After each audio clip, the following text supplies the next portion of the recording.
আসসালামু আলাইকুম ওয়া রাহমাতুল্লাহ। প্রিয় অষ্টম শ্রেণীর শিক্ষার্থীরা, ম্যাথ জিনিয়াস বিডির পক্ষ থেকে তোমাদের সকলকে স্বাগতম। প্রিয় শিক্ষার্থীরা, আজকে আমরা দ্বিতীয় অধ্যায় অনুশীলনী 2.2 চক্রবৃদ্ধি মুনাফার 8 নং প্রশ্নটি নিয়ে আলোচনা করব। প্রিয় শিক্ষার্থীরা, তাহলে চলো আমরা এক নজর দেখে নিই আজকে আমাদের আলোচনা 8 নং প্রশ্নটিতে কি করতে বলা হয়েছে। বার্ষিক শতকরা 10 টাকা মুনাফার 5,000 টাকা 3 বছরের সরল মুনাফা ও চক্রবৃদ্ধি মুনাফার পার্থক্য কত? প্রিয় শিক্ষার্থীরা, আমরা এই অঙ্কটি পড়ে যা বুঝলাম, আমাদের এখানে আসল 5,000 টাকা, মুনাফার হার 10% এবং সময় 3 বছর দেওয়া আছে। এই তথ্যের আলোকে আমাদের সরল মুনাফা এবং চক্রবৃদ্ধি মুনাফার পার্থক্য বের করতে হবে। প্রিয় শিক্ষার্থীরা, তাহলে চলো আমরা আমাদের মূল আলোচনা ফিরে যাই, আমরা দেখি অঙ্কটি কিভাবে সহজে সমাধান করা যায়। প্রিয় শিক্ষার্থীরা, প্রথমে আমরা লিখব উদ্দীপক থেকে পাই অথবা দেওয়া আছে।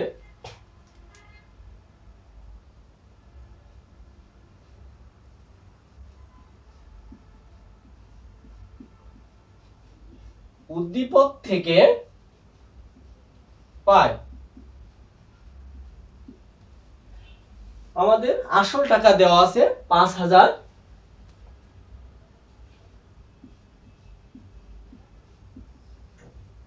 আসল পি ইকুয়াল 5,000 টাকা, মুনাফার হার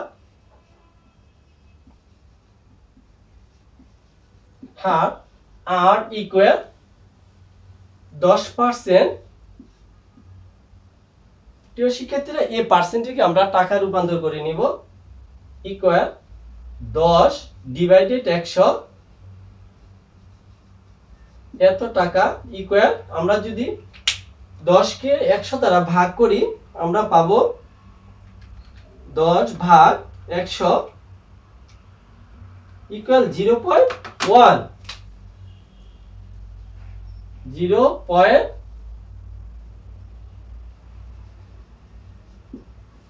আমরা মুনাফার হার পেয়েছি, আর এর মানে তো, আর আমাদের রয়েছে সময়।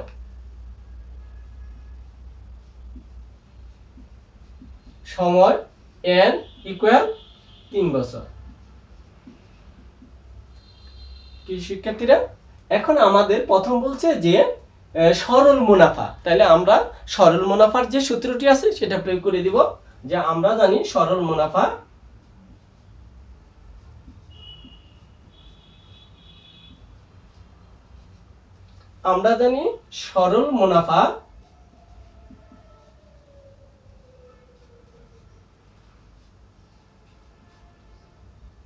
আই ইকুয়াল, সরল মুনাফার যে সূত্রটি আমরা এখানে প্রয়োগ করে দিব। সরল মুনাফা I equal P R N. প্রিয় শিক্ষার্থীরা, এখানে পি হলো আসল, আর হলো মুনাফার হার, এন ইকুয়াল সময়। তাহলে আমরা এখানে যদি গুণন করে দিই, পি এর মান রয়েছে আমাদের 5,000 গুণন আর এর মান রয়েছে 0.1 গুণন এন এর মান রয়েছে 3 ইকুয়াল। এখন যদি আমরা সবগুলো গুণন করে দেই তাহলে আমরা পাবো 5,000 গুণন 0.1 গুণন 3 ইকুয়াল, আমরা পাচ্ছি 1,500 টাকা। প্রিয় শিক্ষার্থীরা, আমাদের সরল মুনাফা আসছে 1,500 টাকা, 1,500 টাকা। আমাদের প্রথম চেয়েছিল সরল মুনাফা। প্রিয় শিক্ষার্থী, আমরা সরল মুনাফা বের করেছি। যেহেতু আমাদের এখানে জায়গা নেই, আমরা উপরে চলে যাব। তবে আমাদের সরল মুনাফা আই এর যে মান, এই মানটা আমরা রেখে রাখবো, যে আই ইকুয়াল 1,500 টাকা।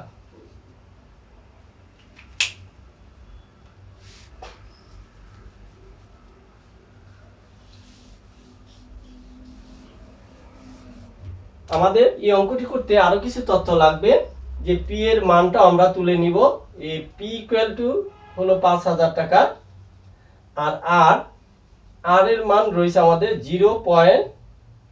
এত টাকা, আর এন ইকুয়াল 3 বছর। প্রিয় শিক্ষার্থীরা, আমাদের এই তথ্যগুলো লাগবে, এই জন্য আমরা তুলে নিলাম। এখন আমরা পরবর্তী স্টেপে যাব।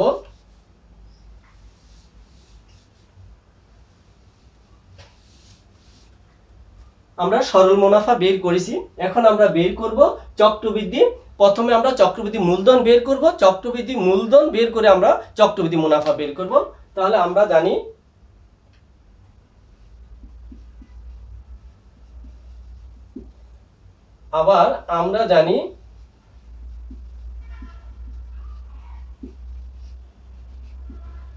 চক্রবৃদ্ধি মূলধন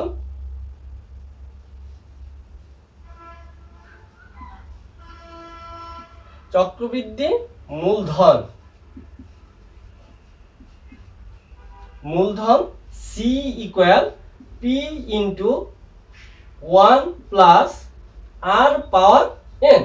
প্রিয় শিক্ষার্থীরা, আমাদের চক্রবৃদ্ধি মুনাফা বের করতে হলে আমাদের প্রথমে চক্রবৃদ্ধি মূলধন বের করে নিতে হবে, মূলধন বের করে তারপর আমাদের চক্রবৃদ্ধি মুনাফা বের করতে হবে। তাহলে আমরা জানি চক্রবৃদ্ধি মূলধন সি এর সূত্র P into 1 plus R power N. তাহলে আমরা যদি এখানে মান বসিয়ে দিই, পি এর মান রয়েছে আমাদের 5,000 টাকা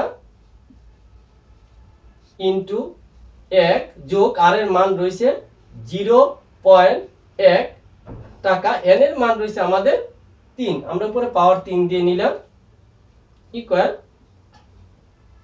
5,000 ইন্টু। প্রিয় শিক্ষার্থী, এখন আমরা 1 মানে 1 যোগ 0.1 যদি আমরা এটা যোগ করি তাহলে এটার মান আসবে 1.1, এর উপর পাওয়ার আসবে 3।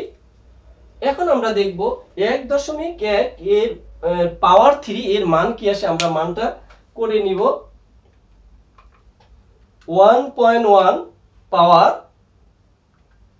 3 ইকুয়াল এর মান আসছে আমাদের 1.5000 গুণন 1.331। এখন যদি আমরা এটা গুণন করি 5000 এর সাথে, যে 5000 গুণন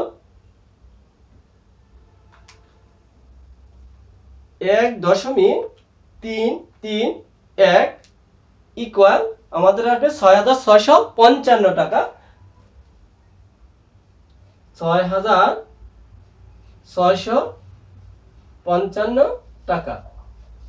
প্রিয় শিক্ষার্থীরা, আমরা চক্রবৃদ্ধি মূলধন বের করেছি 6655 টাকা। আমাদের চক্রবৃদ্ধি মুনাফা বের করতে হবে এবার।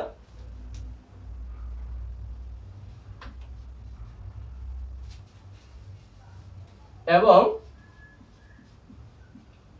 চক্রবৃদ্ধি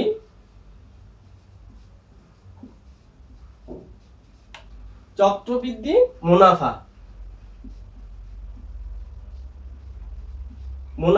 ইকুয়াল সি মাইনাস পি। প্রিয় শিক্ষার্থীরা, আমরা কিন্তু সি এর মান বের করেছি, যে চক্রবৃদ্ধি মূলধনের মান হচ্ছে 6655 টাকা। তাহলে আমরা যদি সি এর মানটা এখানে বসিয়ে দেই, সি এর মান হচ্ছে 6000, সি এর মান হচ্ছে আমাদের 6655 বিয়োগ পি। পি এর আসল বোঝানো হয়েছে, আসল হলো 5000 টাকা, আমরা এখানে 5000 টাকা বিয়োগ করে দিব, ইকুয়াল যদি আমরা বিয়োগ করি তাহলে পাচ্ছি আমরা 6655 বিয়োগ 5000 ইকুয়াল পাচ্ছি আমরা 1655 টাকা।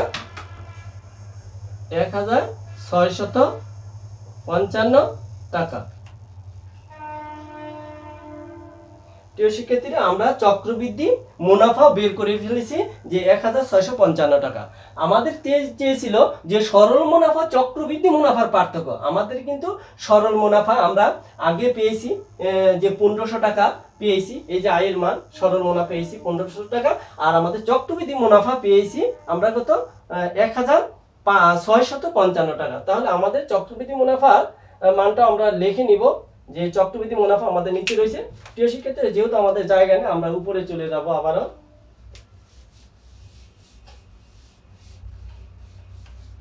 এখন আমাদের চেয়েছে যে সরল মুনাফা চক্রবৃদ্ধি পার্থক্য, তাহলে আমরা লিখব অতএব সরল মুনাফা চক্রবৃদ্ধি মুনাফার পার্থক্য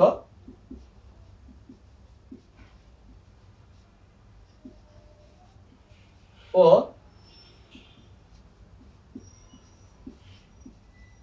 চক্রবৃদ্ধি মুনাফার পার্থক্য